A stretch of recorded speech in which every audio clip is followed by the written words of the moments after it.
How did you first discover you wanted to be a writer?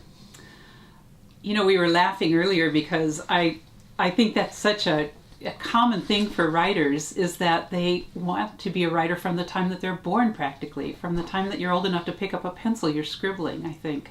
So that's my story. Mom tells me that I've been writing ever since I was a little kid, and I don't remember that far back, but I know that it's been something that I've just really loved and wanted to do all my life.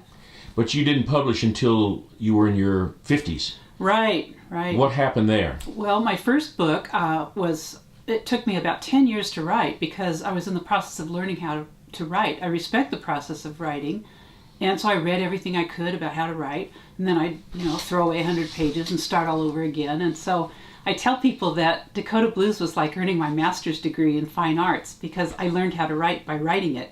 So it took me about 10 years to write the book, and I published it when I was 58. But I think it was the right time because by then I think I had the wisdom of age, or the experience to be able to put it together in just the right way, and I'm really proud of it. Well, let's talk about Dakota Blues for a moment. It won the Indie Book Award for Women's Fiction. You called it a love letter to North Dakota. Tell us about it. Yeah. Well, the reason I say that is because my mom was born in North Dakota and grew up there. And in 2008, I went back with her. She made an annual trip back to see her elderly sisters who were in a nursing home. And she would check in on them. She was like their caretaker. So I went back with her in 2008 in the spring, and it was the trip of a lifetime. Usually she would fly into Denver and then get on a puddle jumper and fly into Teddy Roosevelt Regional Airport, which is about as big as a snack bar at a ballpark. And this time I flew in with her to Denver. We rented a car, and it took us 2 days to drive I think it was 600 miles north to Dickinson.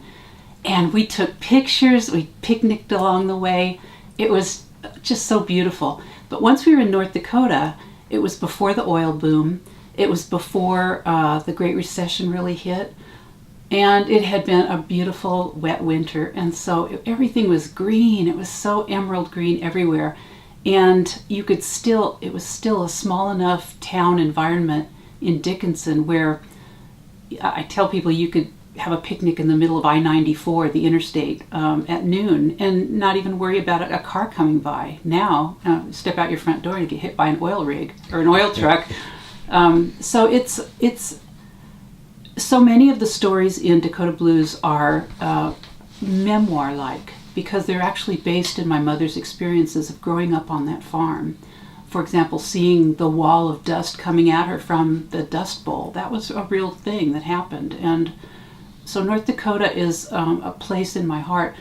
Right after we got home from North Dakota, we were there for 3 weeks in this research trip. My mom's last remaining sister died, and then 2 weeks later my dad died. And in October we took him back to North Dakota to be buried in the family cemetery. So this Dakota Blues is really important to me. Well, your second book is called Middle Age Crazy, Short Stories of Midlife and Beyond. Yeah. The youngest character in your book is in her mid-40s. Why do you choose to write about older people? This is something people aren't talking about, but I think it's really going to take off, especially with 70 million boomers in the country.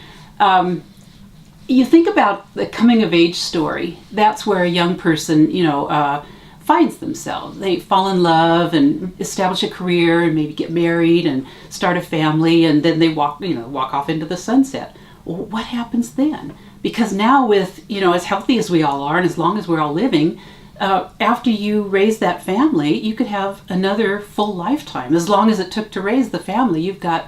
So what happens then? What happens when you're 50, 55?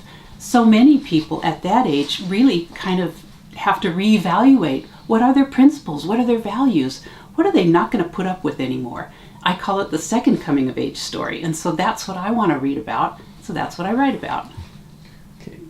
A lot of writers are starting out like you did, although you published late in life, but they're starting out now. Some are young, some are older, like us.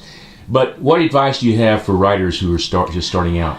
It's a Wild West scene right now, which is good and bad for writers because on the one hand, it's easier than ever to get published. But on the other hand, there's so much competition because of that. So the most important thing is visibility. How do you achieve visibility? You have to have word of mouth. How do you get word of mouth? Well, people have to talk about you. the only way they can talk about you is if they know what you stand for. So I would say try to reduce your area of interest, your topic, to one particular topic. If you write about car repair and you write about hiking the Pacific Crest Trail and you do memoir and then you also do children's books, what will people say you stand for? Regrettably, I have to say that the first thing is to narrow down your topic to something that you will enjoy writing a lot about, because the second thing you need to do is to write a lot. You need to write a lot of books. So I would say find a topic, start to build your platform, which is just another way of saying your fans, your future readers, and write many, many books about that particular topic, because the sales will multiply based on, they'll feed off of each other. And what's next for you now? I'd like to take a nap. I've been so busy lately. I think that people in the second half of life, according to psychologist Erik Erikson, this is true, they want to establish a legacy or do something good for somebody outside of themselves and outside of their family. They want to have a broader contribution. And so one of the things that I've enjoyed doing recently with the members of my writing guild or my writing group is to establish a writers guild locally. We're doing that in the city of Hitt, and what we look for it to be is a place where a lot of critique groups can come together once a month and visit with each other and share information. And so that's a gift to myself, and hopefully it's a gift to the community as well.